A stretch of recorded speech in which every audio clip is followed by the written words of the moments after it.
আমরা গত রাত 3টার সময় আমরা ঢাকা থেকে বের হয়েছি। বেগমগঞ্জ নোয়াখালীতে এসে পৌঁছালাম 8টার দিকে।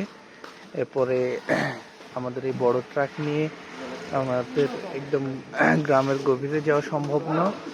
এই বিষয়টা জানানোর পরে ইউনো সাহেব এই যে পৌরসভার একটা গাড়ি ম্যানেজ করে দিয়েছেন। এই মিনি ট্রাকটা নিয়ে আমরা এখন চলে যাব হচ্ছে গ্রামের ভিতরে। এখন আমাদের ট্রাক, বড় ট্রাক থেকে ছোট ট্রাকে ত্রাণের সবকিছু পার করা হচ্ছে। এই হচ্ছে আমাদের কর্মযজ্ঞ। এখানের ভলান্টিয়াররাও হেল্প করছেন।